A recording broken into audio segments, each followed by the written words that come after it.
Welcome, ladies and gentlemen, to the Fixx Wrestling Podcast. I am your humble host, Jim Rogers, and today I've got an interview with the third man in the ring, and he is here backstage, and it is this guy right here.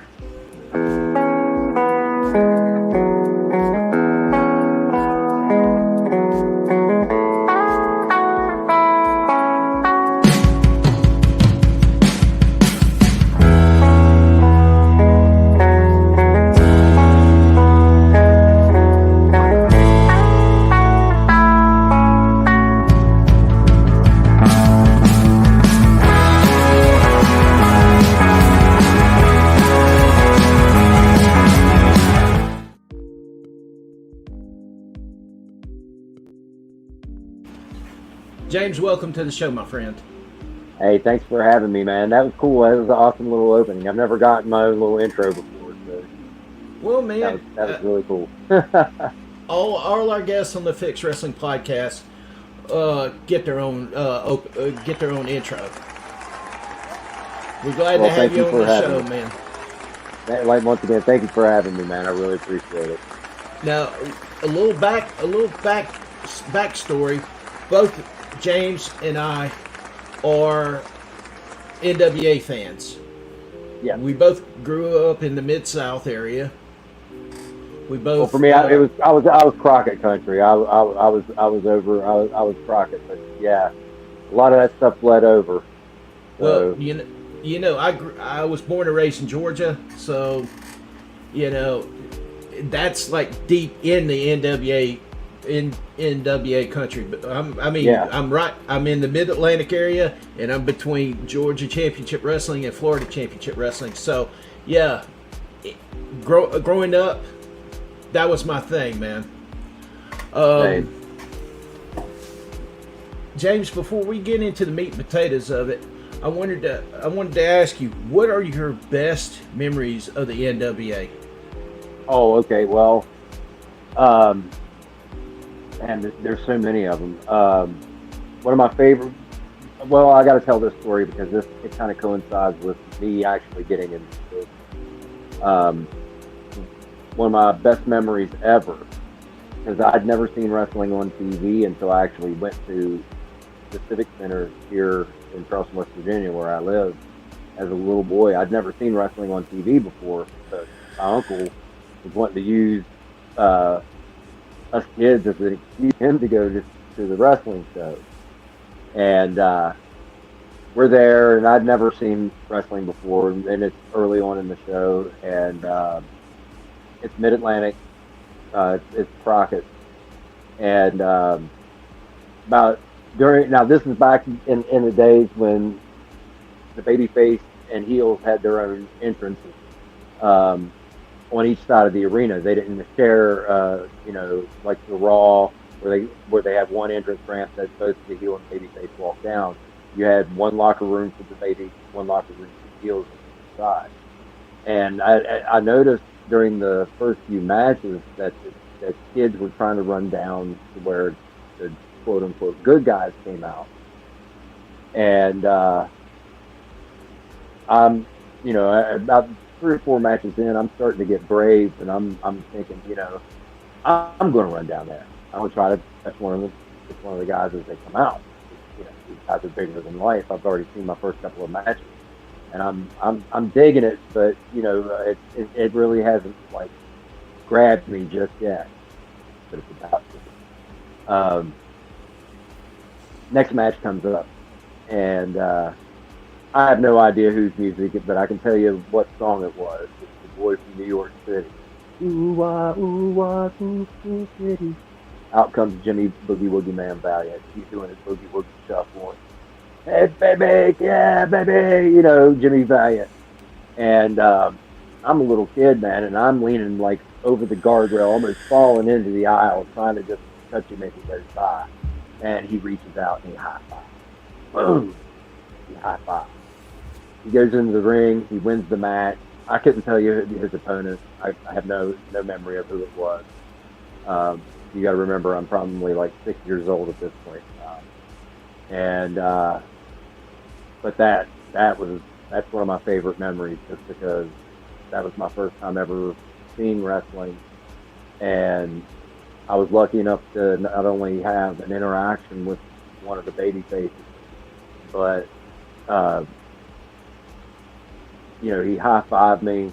Yeah, baby. You know how Jimmy Valiant was Oh yeah, his yeah, boogie woogie thing, and then he went into the ring and he won the match, and I was so I was in I was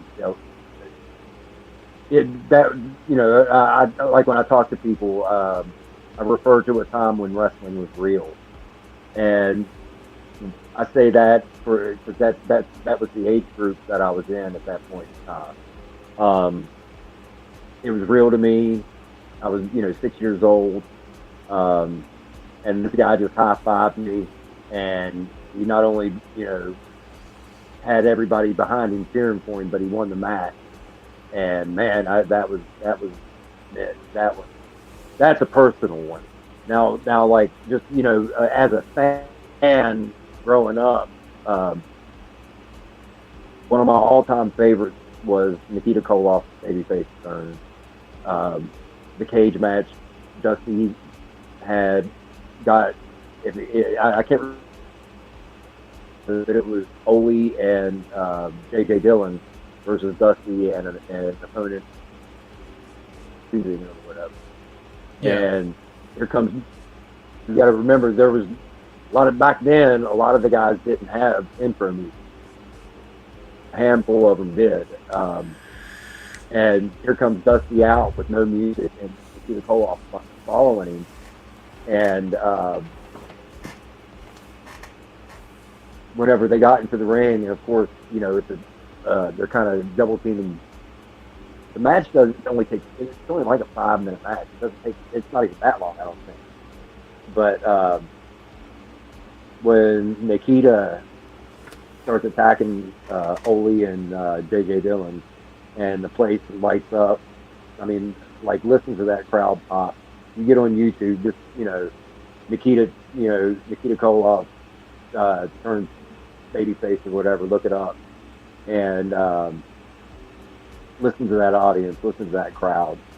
And I can remember being a kid and just being like, well, that was the first major babyface turn that I'd gotten to witness on on TV or whatever. So that's another one. Anytime that I would hear the drum beat to Iron Man as a little boy, because you knew somebody was going to get decapitated because the Road Warriors. Oh yeah, yeah. The You Road know, Warriors is my like favorite tag team, man, of all time. Bar they none. they were mine as a kid. They are still mine now because of the 6-year-old that lives in my heart. But there's a piece of me that, even though I hated them when I was a kid, I got to give a lot of love to the Midnight Express. Those dudes could work. I really, whichever version of. Now I'm talking about the Crockett. I'm not talking about Rose and Condrey and who was the other guy? Sweet Stan. Anyway, but no, before him, there was another dude. There was three of them. There was Bobby and Dennis Condrey, who were the Midnight Express. They started out together. But it was Randy Rhodes, Dennis Condrey, and somebody else. They were doing it. Was his manager, their manager. That in Crockett. I'm talking before that. The original Midnight Express, before Eaton, before Cornette, before Lane were involved in it. I can't think of his name right now, but there was my Midnight Express is the one you're talking about. Condrey, Eaton, and Lane, and those feuds. So man, I grew up watching like a lot of the cool stuff. I mean, I got to see the Ricky Steamboat trilogy, as it happened. I mean, on closed circuit or pay-per-view or whatever it was called back then. I got to see those matches. And I don't want to make it sound like that I didn't enjoy WWF or anything like that, but for me, NWA was more realistic. It was more real. You didn't have comic book characters and people acting like comic book characters. You had dudes that were generally, mad about something. Dick Murdoch had a quote. He said, "Wrestling it's not as complicated as one might think." He's like, okay, and he's like, well, how is it? And he said, well, I'm a wrestler, you're a wrestler. I called your mom a whore. Now you want to kick my ass. That's pro wrestling in a nutshell. Except for we don't use those words. You know what I mean? I apologize for saying that, but I was quoting him. Paraphrasing him, because I don't want to say I was quoting him, because that may not be 100% correct quote. But he, and it's as simple as that. It doesn't have to be one of these things where it needs to be a car crash every week. But I'm getting too far off the subject. Other great memories, of course, for me. I got to see so much as a little kid and do all that, and kind of had me. And this is what's funny. All the years as a fan, from the time I was a little kid to now, prepared me for getting into the business. Which honestly, I don't want to say I didn't have any plans. I always said I would like to, but I never really knew how to get into the business or get trained or anything like that to actually become a referee. But watching all that as a kid and over the years, prepared me legitimately for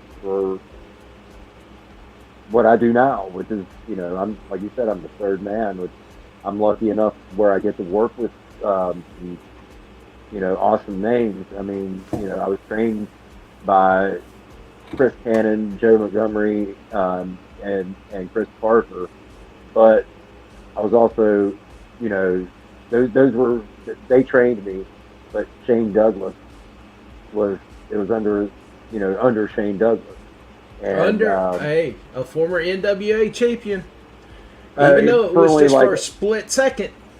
Yeah, and we won't talk about what happened to the belt, because me and him still. He ribbed me about that all the time, and I ribbed him by wearing my NWA shirt. So, well, the best way I can compare WWF versus NWA, apples and oranges, two different things. Well, both were sweet. It's just which flavor. Yeah, which one did you like better? I preferred the grittiness and the real. Well, I won't say real, but the blood and the. Well, when the wrestlers the in the style. NWA, when they bled, I'll give you an example. One of my memories. I'm sure you know about this match: Buzz Sawyer versus Tommy Rich, last battle. Last battle of Atlanta. Yeah, I was talk there. To Tommy Rich about that all the time. Yeah, I was there with my parents.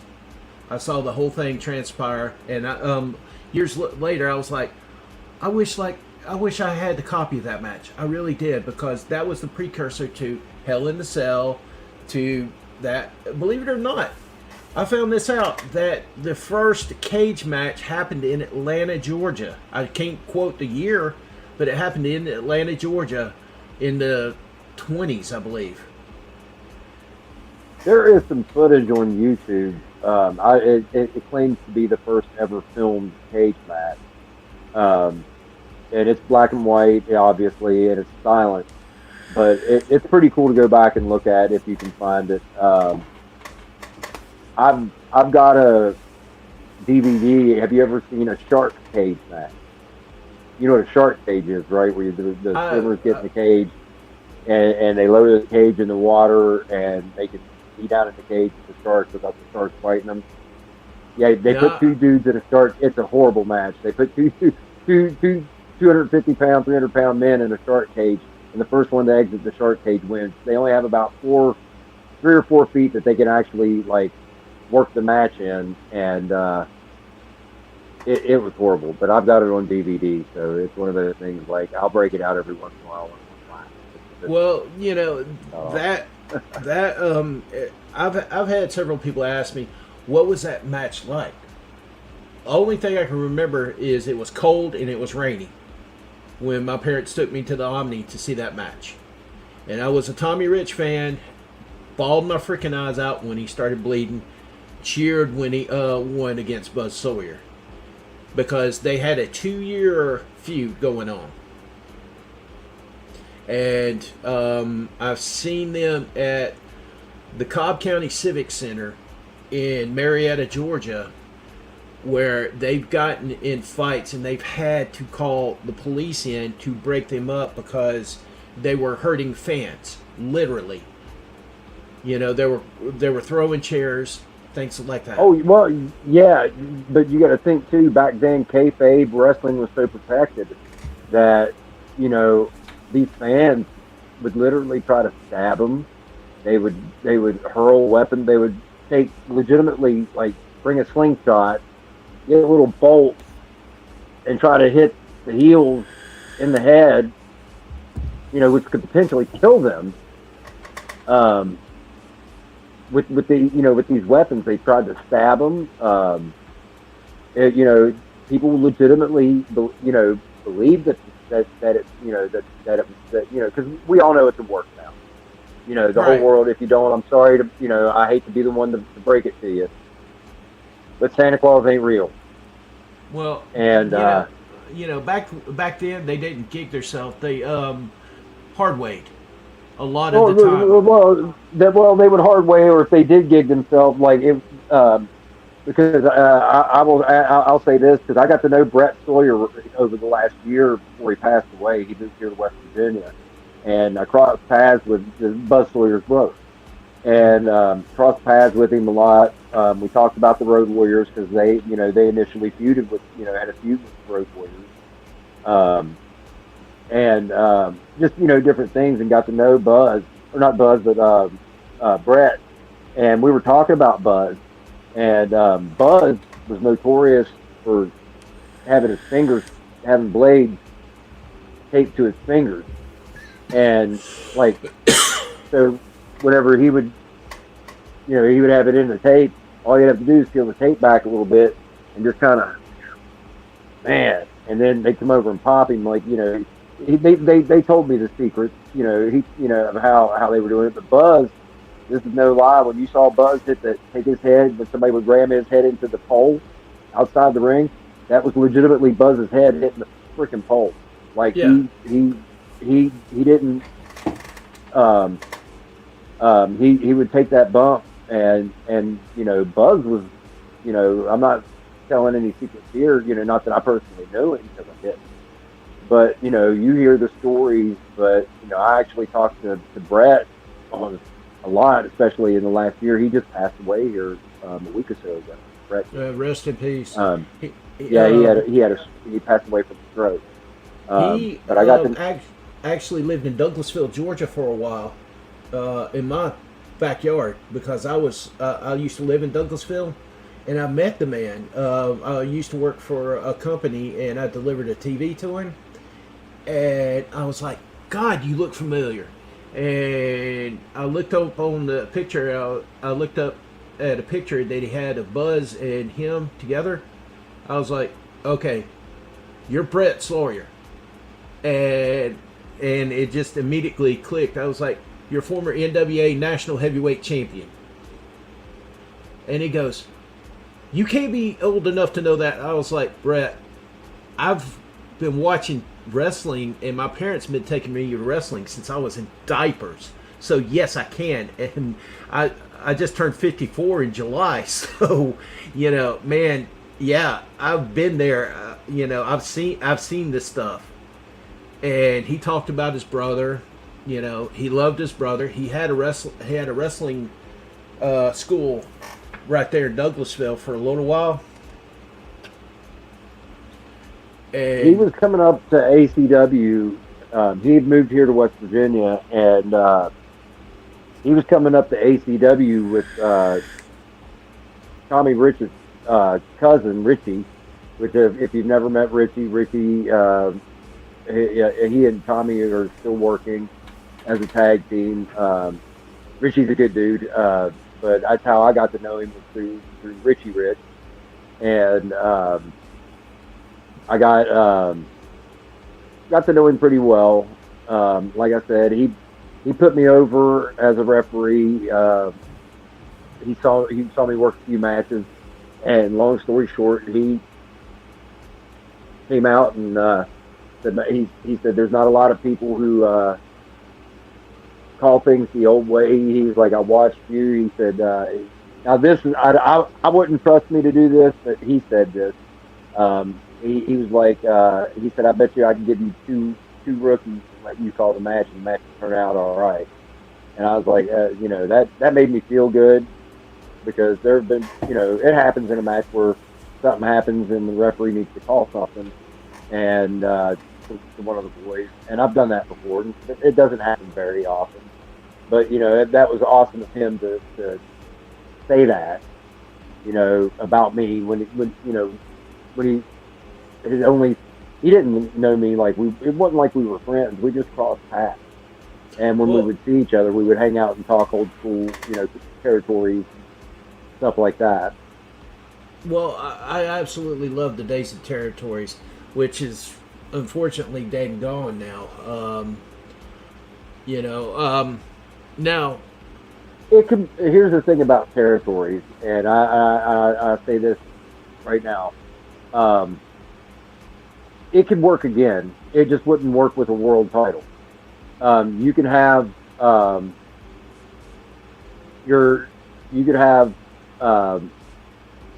territory. Let's say West Virginia, Kentucky, Virginia is my territory, right? right. And if I have TV, if I can actually buy TV spots, I have enough money to buy that. It's feasible that it would work, especially if I'm doing small buildings, schools, things like that, like Crockett did in the early '80s, in the late '70s. Right. They would go to school gyms and things like that. It's feasible that it would work if you could get TV time. But the thing is, now with professional wrestling, it caters to a very small audience. And if the audience that you want to reach with the brand that you're trying to sell, let's say I do old school wrestling. I'm not saying, when I say old school, you're not going to see a lot of backstage incidents. You're going to have an announcer holding a microphone, placing it in the microphone, the microphone in the wrestler's face, so they can do a promo back and forth, like an old school, like a true sport.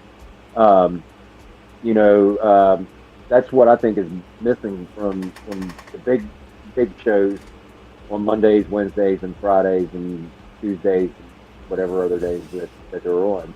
Well, the funny thing is when the NWA, well, in Georgia, I can't speak for other like Tennessee or Alabama or Florida, but in Georgia there was a promoter here named Fred Ward, and he did like Columbus, Georgia, Macon, places like that, but he had his own champions in those areas. He had a Columbus heavyweight champion, a Macon heavyweight champion, and that's a lineage of the NWA that a lot of people do not know. That there were state titles, and then there were titles like Southwestern Georgia heavyweight champion, things of that nature. It was convoluted to a point where it was practically everybody had a belt back in the day. The thing is you had your territory, I had my territory, right? We each had our own champion. You're working Georgia. I'm up here. I'm working, West Virginia and the surrounding states. West Virginia, Kentucky, or West Virginia, Virginia, and Kentucky, right? Those are my three states. You're working Georgia, Florida, and Alabama, right? Right. And you have your champion, I have my champion. But when we're both part of the NWA, there's only one world heavyweight champions. There were in the 70s. This is just the 70s. There were so many different versions of the United States Championship, even the World Tag Team Championship. There was never really one true World Tag Team Champion. There was never really one true United States Champion. There was the U.S. Champion Detroit version, which was the Sheik. Then you had Crockett's United States Champion. Georgia had a national champion, but that was their version of the United States title. You had who else had a United States title? I'm just going off the top of my head. But Chicago had one.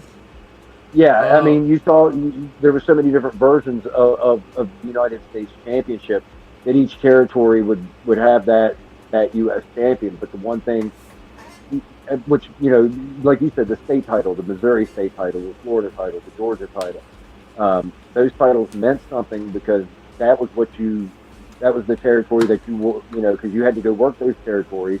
If you could get over with their promoters, you could get their votes. If you got enough votes, you became the traveling world champion, and you would go defend the belt, you know, defend in quotes, but you would take the belt into the territories to help get whoever they're putting up against you over. That obviously they couldn't beat you, but you know they could take you, you know, 60 you could make them look good as a champion. Yeah, or you beat them, or you beat them dirty. Or you do something, you know what I mean, to where the next time that you come to town, you know, that person has a reason to come back and challenge you again. Well, and it would give the fans a reason to buy tickets to come and see that match a second time. Well, you know, I will be the one to honestly say, that your WWE, your New Japan Pro Wrestling, All Japan Pro Wrestling, even AEW, they need to thank the NWA because the NWA did it first. The NWA, every title was traced. Like 95% of the world titles were traced back to the NWA belt. Well, yeah, WWE especially because they're the big one now. Because as great as I personally have, you know, AEW is the next big thing, right? It's the next. You got WWE top, then AEW is right there at number 2. You know, it's not those are the two big, just like it was in the late '90s. You had two major promotions. ECW was a third, but they weren't really on the same tier as those two as far as money. But with these two promotions, that's pretty much all people get to see. You know, with the territory system, which if the territory system wouldn't work today, it would, because everybody wants their guy to be champ. Nobody wants to, put anybody over. Vince McMahon said it best. You you can't get the guys in the NWA. Which, once again, this is just why it won't work today. But I'm not taking anything away from what you said because it's the truth. Without the NWA, 90% of the wrestling companies that exist, their current version of the world title, aside from AEW is technically a made-up championship. They created that for their promotion. But the WWE, the AWA when it was around, ECW, basically every major promotion, even the territories from the 70s and the 80s that were under the NWA banner, the Central States, Mid-Atlantic, Florida, Georgia. Mid-South never was because Mid-South didn't. Now they worked with them, but they weren't never really officially NWA. Yeah, they had Flair a couple of times. North American title. Yeah, they had Flair in there. Mid-South, I don't think was really a NWA. I don't. Well, they tried to become. They weren't really officiated. They were never a part of. I don't want to say they weren't ever a part of the NWA, but through the '80s they weren't part of the NWA. They were what became the UWF. They were becoming the third brand in the late '80s that, you know, before ECW and before all, you know, the '90s stuff, they became the third major brand to work for. That's what Mid South evolved into. You know, they took in Central States and those territories and World Class and um, I guess Memphis, you know, became the USWA, and they became, I wouldn't say an alternative because they weren't on my TV whenever they were a thing. But you know, in the '90s, it was considered a viable alternative if you weren't into what WWE or WCW was doing. Like with me in the early '90s, it was Smoky Mountain just because the old school feel and vibe that Smoky Mountain had. I preferred that over the cartoon characters any day. I prefer even now. If you don't watch, if you didn't know, if you're a fan of this show and you didn't know that the NWA still exists, it exists on YouTube or at 6:05 on Tuesday night, National Wrestling Alliance on YouTube. Um, there's still probably if I'm going to sit down and watch wrestling, that's the one show I will actually watch. Like not like turn on just to have on as background noise and look in on it. I'll actually sit down and watch it, just simply because I like the way the presentation. It's very old school. It has Right. you know, they have an interview podium. You know what I mean? They have. There's not a They lot of have it back. You don't looking see like backstage assault. Like right. if you go to work and you jump a coworker, you know they're going to call the cops. And you're going to be fired from your job. You know, pro wrestling didn't used to be like what Raw and AEW is now. You know, that's what people seem to forget. And if it got treated like a sport as opposed to just dumb shit, you know, where Bob jumps, you know, Dave backstage 3 weeks straight before Dave finally gets a match with him. You know,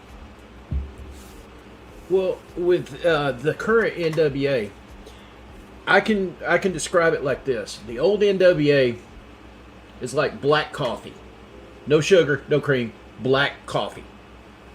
The new NWA is like decaffeinated. They're not quite there yet, but they got the potential to be there. well, when they first started Power Out, right? That was to me was their highest. That was their peak. Was the first couple of seasons. COVID hit, and a lot of the wrestlers that were wrestling for NWA was like, look, you know, you're not running shows. I could go make money elsewhere. Can I get out of my contract? Yes. They let them out. And COVID really took, for a small wrestling company, it took NWA out for almost, you know, little, I think it was like right around a year or so before they started running matches and shows again. Right. And when they came back, they had already lost a lot of their talent. Um, I was not a fan of the new direction that they were moving in with certain people as their heavyweight champion, not because of their politics or anything like that. Um, I'm talking about Tyrus, just simply because I don't mean to be disrespectful to the man because he put his time in the business and he is a former world heavyweight champion because he was the NWA world champion. Right. But you know, when you get to the behind the curtain side, when they put the belt on him, it was a turn off because I wasn't a fan of his matches, and I'll say that because I don't want to bury the product and I don't want to bury the wrestler. I don't want to bury anybody. Um, but I kind of tuned out for a while. Um, I started watching again right here after NWA 75, and it's been good. Um, I don't know a whole lot about the storylines that they have going on, um, but what I've watched of it has been the matches have been it's old school. You can tell they're calling it in the ring. They're not talking these matches out backstage. It Yeah. has more of a real feel to it, or not one real. To the 6-year-old inside me, it has that look and feel to it, and I prefer that. It's, you know, just personal taste. Okay, let's get into your referee career now. How did you get trained? who did you approach to get trained? All right, this is a crazy story, and I got to tell the full story. Obviously, the Boogie Woogie Man story, definitely getting the high five from Boogie Woogie Man as this girl was what got me into it. But as I got into my teens and in my 20s and 30s and 40s, I was a musician. I played drums. I got to go be on tour and do all kinds of cool stuff, and and actually live that lifestyle. But I have arthritis, and that took me out of. It's hard to play drum, hold on to the drumsticks when you're knuckles fatter than the rest of your fingers. Right. And so I had to quit, playing drums, and I was depressed. This was in the middle. I quit playing right before COVID hit, and needless to say, when I said right before COVID hit, a few years before COVID hit. So I've been out of a music game for a while. And long story short, a friend of mine, his son had been training to become a professional wrestler. Mm-hmm. And my friend kept saying, "Hey, you got to come watch my kid train." For a couple of months, he kept asking me, "Hey, come down and watch the train. Come down and watch the train." And I was like, "Nah, they don't want, because I always wanted to be, in the business, but I'm skinny, and I never really gave a whole lot of thought, Mm-hmm. about it as an adult, because I had a job and I was on the road playing music and everything else. Well, when music stopped, I had a lot of free time, a lot of free time. And he asked, he kept on for a few weeks. When I say a few weeks, we're talking, month and a half. Every other week, every week he's like, "Hey, come with me and Kyle." His name, my friend's name.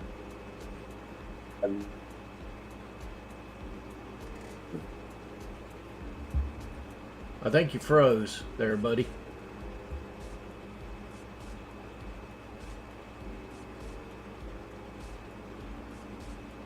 Yeah, you definitely froze. There you go. You're back. All right, sorry about that. The people in state like to get on at a certain time. But no, he kept pestering me and pestering me. When I say pestering, he wasn't really pestering, but he kept, "Hey, come on, man, come on, come watch college training." And one morning, he just showed up here at my house, Mm-hmm. and he's knocking on the door. I'm, I'd only been up for a few minutes, and and I hadn't even had my morning, caffeine and sugar and everything, and I opened the door, and there stands Brandon. He's like, "Come on, you're coming with me and Kyle today." And I'm like, "Man, what time is it?" And he tells me what time it is. I was like, "All right, since you're here, give me like 20 minutes to get a shower, kind of get woke up and everything." And I get ready. I go there with him, and they're doing their learning bumps and hitting the ropes and going through drills and everything. And I'm just sitting there kind of watching. And it got to the point of the day where the trainees who were more advanced had been there longer. We're going to have some matches. Mm-hmm. And one of the trainers was like, "All right, we need a ref. Somebody get in the ring and ref." And none of the trainees, what he was wanting was one of the trainees to step up. And side note, I didn't hear any of this because I'm in the bathroom taking a leak. I come out of the bathroom, and they're just kind of standing there. We got two of the trainees in the ring, the trainers outside the ring. And they're waiting for somebody to get in the ring. Well, I didn't hear any of this. Like I said, I'm in the bathroom. I come out, and my buddy just kind of pushes me forward, right? And the trainer looks over and kind of sees it, and he's like, "Well, come on, get up here in the ring." And so I go to get in the ring. I did not trip over the rope first time getting in the ring. Now I've tripped over the ropes 100 times since then, but my very first time getting in the ring, I did not trip over the rope. Don't forget to wipe your feet before you get in the ring. Oh yeah. And I got in there. I had no clue what I was doing, I was just going off of basic memory of what I thought a referee should do in a match, Hmm. and we got to the finish. I knew they told me what the finish was going to be, or roll up, or whatever it was, and counted the 3 count, and I got done. The trainer came over to me. Um, the guy that owns the place that we were training at and promoter for Appalachian Championship Wrestling um, saw it. He came over to me and like first thing out of their mouths was, "Have you ever done this before?" No. Um, so I like I was actually like at this point in time nervous because I thought I messed the match up. I thought I messed the match Hmm. up, and um, they came over and they were like, "Have you ever done this before?" And I'm like, "No." And I go to apologize, for being in the way or whatever, and they were like, "You want a job?" And I started laughing because they said, "Do you want a job?" And then they said, "Well, what do you want to do?" And I was like, "What do you mean?" They were like, "Well, we need referees." But I was dead set on being a manager. Like if I was going to be anything, I was going because I can run my mouth. So I'm good. I'm a good talker. Like Right. you give me a couple of heels, give me a tag team. Oh. One day, not anytime here soon, but one day, Yeah. little Slim Jim just might make that count a little fast. They just turn on, get the fans that's mad at him, and you get to see another side of him. But not today. Not Right. anytime here soon, anyway. But I was like, if I, I, I, I wanted to be a manager, and I'd already at this point in time, like I said, I was out of music. I wasn't playing every weekend night, every night, I had a lot of time on my hands, so I started going to a lot of the indie shows Hmm. in my area, and I'd gotten to know a couple of the boys just through music, actually through music because they were coming to my shows. I was going to theirs, and side note, let me tell segue here. This is a side story. This is Okay. before I got into wrestling. One of the guys his name's Kevin Penton. He was coming to my band's shows a lot, and I got to know him as a fan of my band. Hmm. Um, but we were sitting there one night, and I was waiting to go on. So I'm sitting out at the table having a couple beers, waiting for the other band, to play their set. And we're sitting there talking, and he's like, "If you weren't playing music, what would you like to be doing?" And I was like, "Oh man, of course, football. Everybody has, that thing they wanted to do. Football player, what would you do if you weren't this?" Right. And I said, "Well, I said when I was a little kid, I wanted to be a professional wrestler." Well, Kevin starts laughing, and I thought he was laughing at me for saying that. Hmm. And he's like, "No, no, no." And I was like, "Well, why are you laughing?" He's like, "Because I am a professional wrestler."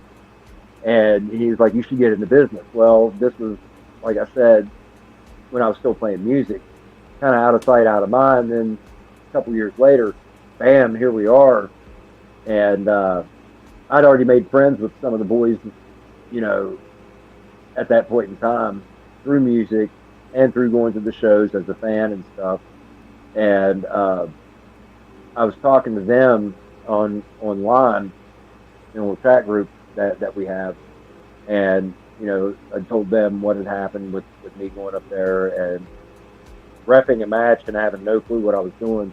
That I actually ended up doing a pretty decent job for somebody who had zero idea of what it actually took to be a referee. And they were like, "You don't want to be a manager, you want to be a referee." And I was like, and I asked them, I was like, "Why?" And they were like, "Well, as a manager, you may only work one match, maybe two if you're lucky during the night. As a referee, you can work anywhere from 3 to 4 matches a night, and you'll always have work because not everybody needs you to be a manager on their promotion, you know." And that's really how I kind of fell into the business. It just so Right. happens that the school that I was attending was Shane Douglas's school. So, like, I didn't even know that. Like, when we went there to to watch his son train, I had no clue that I was actually going to a business that Shane Douglas was kind of over, as far as the head trainer. And then find out that I'm being trained by a former world champion, former intercontinental champion, former world tag team champion. I mean, you name it, Shane Douglas has done it. And he did it at a time when pro wrestling was probably at its hottest. And had it not been for Shane Douglas and ECW, I don't think wrestling would have been as hot as what it was in the late '90s, because that's where WCW and WWF that slash E um, got their little attitude era from. So Well, Shane, it just, I got very lucky. I fell in the right place at the right time, and happened to be. I don't want to say smart, but because I wasn't smart to the business of being a referee, but I had enough of a basic working knowledge just from being a fan to where I could get in there and fake it enough to where these guys were like, "Holy crap!" I mean, it wasn't like I got in there and did everything perfect. It was far from perfect, yeah. but it was I was good enough in the raw to where they were like, "We trained this guy for for a few months. We can turn him loose." And that's pretty much how it happened. And because of Shane, that's how I've gotten to work with all the veterans and all the stars that I have been able to work with, um, because of that. So, blind stinking luck. To answer your question, three words or less: blind stinking luck. Well, funny story. I've refed one match. What Cornette would call an outlaw mud show. They did not have a referee. One match, and then they had to get a replacement because, I did the match. Didn't wear the striped shirt, wore just regular clothes, got in the ring, and you know did of course the checking each wrestler, and then ring the bell. They ring the bell, and I stayed over in the corner. They tied up. It was a 5-minute match. Here's my mistake. Okay, one of the guys says it's time to go home. So I said okay, and then they go for the finish, and he goes for the final pin. My mistake is, instead of going down, for the 1, 2, 3, I do the Tommy Young jump over them, land on my knees, and hit the 1, 2, 3. My knees were black because I had no knee protection on. I mean, black as this phone case, black. I'm a big proponent of knee pads. I do. Tommy Young I get compared to Tommy Young a lot, not because I'm good, but because I steal everything that Tommy Young did and use it. Well, So I no, I mean, seriously, I like a lot every time I work a show, and fans of classic wrestling come up. You remind me of Tommy Young, and I'm like, well, thank you, because that's the ultimate compliment. Tommy Young is, if I'm going to have a Mount Rushmore, Tommy Young is going to be my George Washington. So, well, but yeah, I do the baseball slide. I do. Sorry, I'm moving around, but I got dogs scratching at the doors. well. Funny I'll thing drive me is, nuts. I've literally seen Ric Flair break character. Tommy Young is in the. Tommy Young slides in the ring on one end and then slides out the other end. I've done And that. I actually did a pinfall. Um, I slid went for the slide and slid straight out of the ring. I did that on purpose because I saw Tommy Young do it. I did it during the Camille NWA Women's World Title match, but it wasn't like it was one of the. Sorry, man, I got to plug my phone up. It wasn't like I was doing it just to be doing it. Where they went for the pin was close to the ropes in the corner, and when I did it, I saw the opportunity to slide under the ropes and go as I'm going by 1, 2, and then when I hit 3, I'm out of the ring, and I did it. So that was kind of my little Tommy Young tribute there. That was one of those things I just wanted to do just because Tommy did it. Like I said, Tommy to me, growing up, he was in a part of every major championship match for Crockett and WCW, and it was just for me, he was what a pit was to me because he was in every, regardless of title, regardless of level of championship or feud or whatever. Right. He was there. He was even doing job matches on TV. I have to let one of the dogs out, so I'm going to take you with me. Come on, girls. You got it. Well, funny thing, that incident where he slid right in one end and out the other, I think that was a one-off deal because he slid, like I said, he slid in one end and then just slid right out the other side. And I saw Flair's face, and he was just busting out laughing. Oh yeah. The boys will do stuff to try to either make you break character, or anything. I work with a couple of guys, and they'll have spots. Like when I first got into business, I'd be working their matches. Shane Storm and Seth Martin. And if you ever get to work one of their matches or get to see one of their matches, you'll see why I smile when I talk about it. I chuckle a little bit. But when I first started working their matches, because they're heels, of course, being the heels that they are, they bump around really good for the baby faces and stuff, especially if it's after they've done something dastardly. Well, needless to say, I'm working one of their matches, and there's a big brouhaha going on outside the ring, and I'm trying to get chaos restored and get everybody back in the ring. And I'm getting back in the ring. Come on, get up here. One's over here doing one thing, one's over here doing the other, and both of them are popping the crowd. Like the baby faces are getting over on the heels bad. And I look, and I go to say something to them, and I'm getting ready to start laughing because of what's going on over here on the left. So I turn to the right to say something to them, and something's going on over there that's making me laugh. So I legitimately had to just put my head down and start moving my hands around like this so I couldn't see what they were doing because I was going to die laughing in the ring because of the crap that they were pulling. Yeah. And, the crowd's eating it up because the baby faces are getting over on the heels and stuff. But, man, those guys are definitely great to work with. I love working with those guys. Well, let me ask you, I'm sure you've had to take some pretty, because the referees have got to take some ugly bumps sometimes.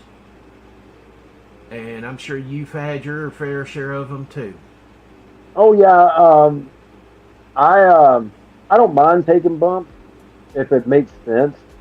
Like I took a choke slam here a while back and I landed kind of awkwardly on it, but I mean not that I got hurt or banged up or anything, but it was definitely jarring. But yeah, I'll say this. When it comes time for a referee bump, I would rather them knock the holy crap out of it than to whiff and expect me to sell it for them. Because I can protect myself. I know, you know what I'm saying. We're all trained. Once again, this is the work. Santa Claus ain't real. Sorry, people. But I'm trained to where I can now. I'm not going to take a power bomb. I'm not doing that for anybody. Just simply because there's, what point does that get over anybody? Oh, it's driving me crazy. Sorry. Oh, that's no problem. In and out. I wanted to pull up a couple of pictures from your matches and let you explain to the audience what's going on. Okay, yeah, go right ahead. Okay. Here's the first one. All right, I'm looks like I'm working. I'm at Battleground Wrestling, one of my favorite promotions to work for. Um, looks like I'm either I won't say arguing, but letting somebody know, hey, whatever you're doing, come on, man. I can't let you get away with it or whatever. I know. I couldn't tell you what match that's from, but that's what it looks like to me. It looks like I'm saying, hey, come on, guys, come on, man. Now, what about this one? Now that is from the NWA World Women's Championship match. Um, that is Camille Brickhouse getting super kicked or choked. I don't know. I can't remember what if I looked like a choke to me for big old boot to the face. But that was I want to say in Kentucky, and yeah, that was for the NWA World Women's Championship. I got to work with Camille Brickhouse. Pretty awesome. Okay, now this one, your face just says it all. Yeah, man.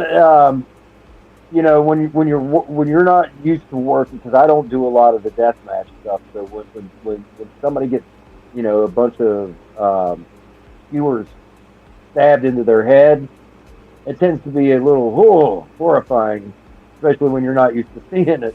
That was from a last man standing match between two former tag team partners, and obviously last man standing, DQ, anything goes, and that there is Gen Z, and Gen Z was on the receiving end of a skewering there.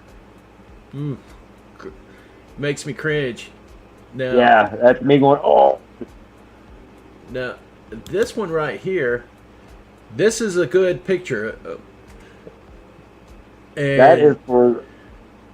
Okay, buddy. I'm sorry, I didn't mean to cut you off. No. You explain who the opponents are and what the match is. All right, this is for All Star Wrestling.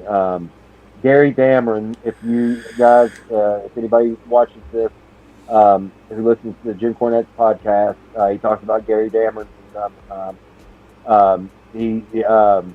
This is for his heavyweight title. This is a cage match between Heath Slater and Matt Cardona, formerly Long Island Ice G, Zack Ryder from WWE, for the heavyweight title. This was back in June of this year. Steel cage match between the two. This was one of for me personally, one of the high points of my career was getting to referee the main event for the Bash and Beckley. That's around in our area. The Bash and Beckley in our area is WrestleMania. We have a lot of guys come in and work for us on that show. I'm going to switch up earphones. Give me just 1 second. All right. My earbuds are dying, so I'm going to put in the old school earphones. Give me 1 second. Okay. I'll keep you on here until I get this thing set up and ready to go. But yeah, that was really for me. That was a very, very special night because they trusted me enough with the main event match for the heavyweight title, and I can't thank All Star Wrestling enough for that. And like I said, they're top notch. Hello, can you hear me? Oh, perfect. Awesome. But I got to work. That was I got a great story about this match. Once again, we'll pull back the curtain a little bit, guys. Santa Claus ain't real. During the match, both men got juice. Unfortunately, Matt Cardona had two gimmicks blades, and he lost both of them. I had one in my pocket. Heath had his. It was time for Matt to get blood. Well, he loses the first one. and they call for another cage spot, loses the second one. So they start yelling at me, "Hey ref, I know you got the, obviously they're not yelling it out loud, but hey, I know you got the blade, toss it to me." Well, I don't have any wrist tape. I never wear wrist tape. I'm going to start wearing wrist tape from pretty much here on out, though. I had the blade in my pocket. Well, I'm trying to get the blade out of my pocket, and I'm in my pocket, and it looks like I'm just jingling and jangling away at the boys down there, playing a little pocket pool, trying to get this thing out. And so that's my one memory. And I worked with Heath Slater here a couple weeks ago, and we were talking about the match. Heath ended up winning the title. He beat Matt Cardona for the belt. He was supposed to climb out of the cage, but the cage wasn't really strong enough. When I would say strong enough, we didn't know if it would support the weight of a person on top without toppling over. Right. Because we rented this cage from people, trustworthy people, but we weren't familiar enough with it to call that finish.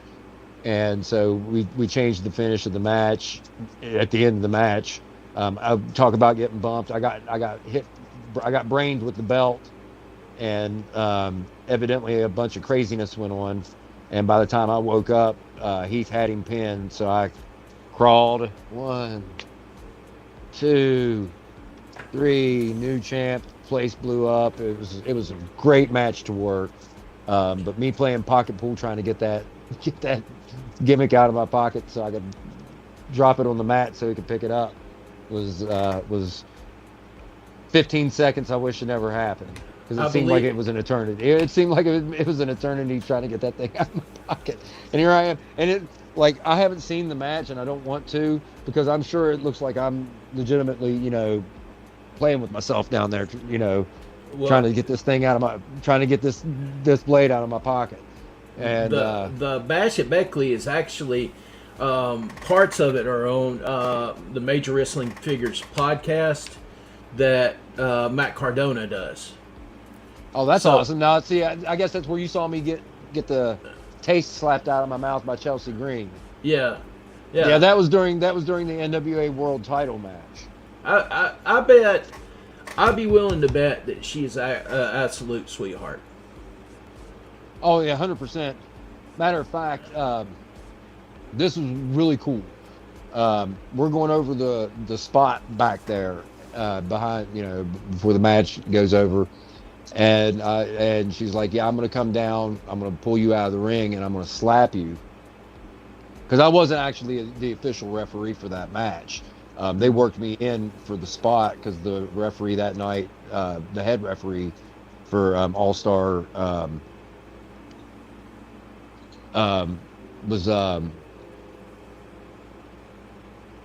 It was his match, right? And he got bumped, so I come down to make the save, and as I'm counting the 3 count for I'm trying to remember Richard Holiday. He was the challenger for Matt Cardona that night, right? Richard Holiday of Major League Wrestling. Before he went obviously for the cancer, which he's cancer free, thankfully. So good for him. And I'm like, well, when you pull me out, I was like, don't slap me, immediately. Like, give me business. And I said, say A, B, C, D, blah, blah, blah, blah, blah, blah, blah. And of course, behind the curtain, I'm saying, you come up, UMF, I'm not saying I actually say this stuff to me, but, I'm like, stop me and, read me the riot act. And she legitimately came out and repeated everything that I said verbatim to say to me outside the ring. And I was just like, holy crap, because I wouldn't remember all that, you know what I mean? Because it was, it was more than just like, but she said everything verbatim, which popped me, and then she lit me up. And I told her though, I said, like I said, when I get bumped, if I tell any of them, I'm like, if you're going to make contact with me, I said, let's make it look as good as we can. I said, I'm not going to break. And I said, I've been trained, so I know how to protect myself. And I told her back there, I said, so I was like, when you slap me, I said, make it loud enough to where everybody in the back row can hear it. You know what I mean? And by God, she did.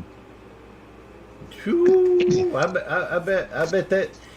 bet you felt that for a couple of days. I felt it that night. I will say that. Coming home after the show, I was like, man, she was like, she really walloped me pretty good. But I told her, I said, when you do it, I said, make sure that the fans at the very top of the Madison Civic Center, I said, make sure they can hear it. And by God, buddy, she did. I mean, Well, my whole jaw went, well, let's go to this picture right here. And Camille. this young lady is very famous, very much so a wrestler. She's absolutely beautiful. I bet she's beautiful outside the ring. Oh, she was awesome. She was completely 100% professional. Um, let me say this: there's a saying, never meet your heroes, right? Well, I have, and they've been nothing but awesome to me. They she was we went over the match. We went over a spot in the match. The spot happened without a hitch. Everything, which that's the way it should go. Totally professional. Right. And she didn't, for me anyway, because fan, first of all, it was cool just being able to get to work with Camille when she was the NWA Women's World Champion. To be working the NWA Women's World Championship match was for me, a blessing. Same with being a part of the NWA World Heavyweight Title match. That was, a blessing. I've been fortunate to do a lot of stuff. I hate to do this, man, but my phone is getting ready to die. Okay. I just got. We're going to wrap it up, but we're going to have one more picture. Sure. And, Yeah. And this picture is with you and a couple of well-known people. One of them is a Nerdcast alumni, or a fixx Wrestling Podcast alumni, Mr. Chance Prophet. And who's the other gentleman with him? Oh, now, if you've been watching Ring of Honor and AEW here recently, that is Bobby Fish. And those two have a match, or were yes, they yeah, no, they had a match. Obviously, this is after the match. Obviously both were baby faces, so it was babyface versus babyface match. The fans didn't want either one person to lose. Awesome to work with, great guys. They put on a show, and that's the cool thing about I guess being getting to do the things that I do is the fact that I get to work with a lot of these guys. Like Chance Prophet, man. Chance is a class act.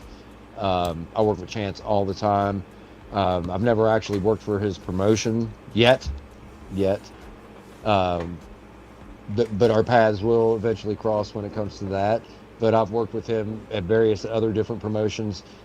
Great dude. His knowledge of the business is top rate. If he, like I said, he runs his own school. If he's teaching it, you want to learn it. I can't say that and stress that enough about this guy. I mean, I love him to death, man. He's brother. I mean, when you hear, oh, he'll give you the shirt off his back, he legitimately will give you the shirt off his back. Well, I'm going to throw a couple of names out before we wrap this up. Okay.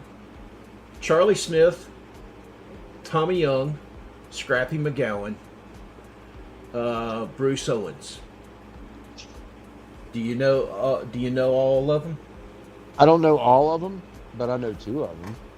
Charlie Scrappy Smith. McGowan. I know Scrappy McGowan is, and I know Tommy Young is, obviously. Charlie Smith started out Georgia Championship Wrestling in the old school NWA. Well, in the '60s, Tommy Young, of course, Scrappy McGowan was there, and well, I forgot what the fourth one was. That's But all right. the thing, Bruce Owens Bruce Owens. is a referee from NWA Florida, and I've talked to him on several occasions. Plan on getting him on the show. So Bruce, if you're watching this, Yeah, hey, if he's on the show, I'd like to be on that show too, because I'd Well- like to pick his brain. No, I like people ask me, who my favorites are, and I can just off the top of my head, of course, I'm going to start with Tommy Young, just because everything that I do is the great value Tommy Young. Basically, let's see, Tommy Young, Charles Robinson, Little Nate, the Hebners, both Brian and Earl, Dave, Dave and Earl and Brian, Dave's son. and I can't forget Nick Patrick. Nick Patrick, Pee Wee Anderson, Brian Hildebrand, aka Mark Curtis. Who else? Bill Alfonso.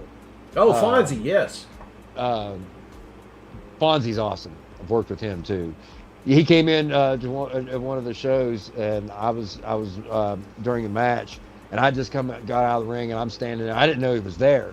I had no clue that he was even there, and I'm sweating, and I'm all like, I've got a few minutes before I got to go back out for the next match, so I'm sitting there pounding water and stuff, and this dude just comes up and puts his arm around me, and I'm just like, man, who the hell is this? And I turn and look, and it's Bill Alfonso, and he's like, man, you're a good ref, man. And I'm like, at first I'm like, who the hell is this? And then I'm like, holy crap, it's Bill Alfonso, and he's like telling me I do a good job. And he's like, he came up and he said, do you care if I ref the main event match? And I was like, no, dude, you're Bill Alfonso. You can do whatever the hell you want. You want you want to take that match from me? Yes, sir. That's your match. Of course you can have it. You're Bill Alfonso. But I got when I got to meet Tommy Young, and this was really cool. It was not. I was there at oh crap, Bobby Fulton. Bobby Fulton puts on a world professional big time wrestling show in Chillicothe, Ohio. It's a con and a show, and he does it like 2 or 3 a year. Mm-hmm. And this was at his last one. And because where I've trained with Shane Douglas, and I'm around a lot of the old ECW guys. So I got asked to work Sabu's table. So I'm there at Sabu. I'm working Sabu and Rob Van Dam's table. RVD's late, and people don't want to wait in line a second time to get an autograph from RVD and Sabu. So it's been slow at the table until RVD gets there. Sabu's there signing autographs, but most people want to get both autographs at the same time. They don't want to get in line, get an autograph, get out of line to get back in the same line to get a second autograph from RVD. So they put me and Sabu and RVD and my buddy Travis. Travis was taking money. I'm kind of like the line organizer working Sabu's table. They put me they set up our table right beside Nikita Koloff and Tommy Young. I'm sitting right beside Tommy Young through this whole convention, and it's slow, so I'm a referee, and I'm sitting beside, in my eyes, the greatest of all time. Right. You don't think I'm not going to pick this man's brain with the opportunity that's been given to me? Basically had an all-day seminar with Tommy Young, one-on-one, without a class, just me and him, talking to each other, all afternoon and evening long about wrestling, about spots, about how how to get out of this situation if something like this arises, how he dealt with that situation if it ever came up with him, um, and everything. And that to me was probably my favorite wrestling memory, was Well, getting to meet, the guy who I steal everything that I do is a Tommy Young knockoff. It well, is, well, because he's the greatest. interestingly enough, I want to get Nikita to sign that title and that national title behind me. Um, I've had Phil Shatter, aka Chad Lale, Gunner, sign that title because he was the longest reigning national champion of any era. I mean, look it up on Wikipedia. Two, 2 whole years he held that title, and I got him to sign it on my birthday. Of Oh, all things. I wanted to talk to you about something. You guys are nerds, Okay. and I'm a nerd, and we're all nerds here. Um, we were talking about gaming there back behind the scenes. I have a game I want to show you guys, Okay. and it's called Legends of Wrestling. It's a card and dice game. I've seen that online. All right, if you like tabletop gaming and you love professional wrestling, you've got to play this game. As you can see, these are all wrestlers that are part of the game. Um, that's just the opening set. There's a lot of expansion sets that have come out since. I collect the cards just because I collect wrestling stuff, and this Right. game it's a fun game to play. You can play it by yourself because it's a randomizer. Basically, it's two dice, and you roll, and the cards tell you what to do, and or what happens in the match, I should say. And if you have friends, I highly suggest it. It's from Phil Singer, FILSINGER Hmm. games.com.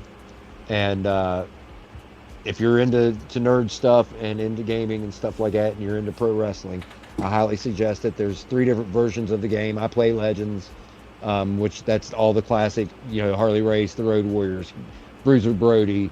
I'm just looking at the Iron Sheik, Nikolai Volkov, um, Luthez, Kurt Hennig. These are names that are in the game. They have what is called Independents of Wrestling, which are independent wrestlers that are working currently right now, and they have another one called Champions of the Galaxy, which is the original game, which is kind of like Marvel superheroes or Star Wars characters if they had professional wrestling in space, which is, but they all Uh, play the same. no, James, I am not a wrestling fan, as you can clearly see.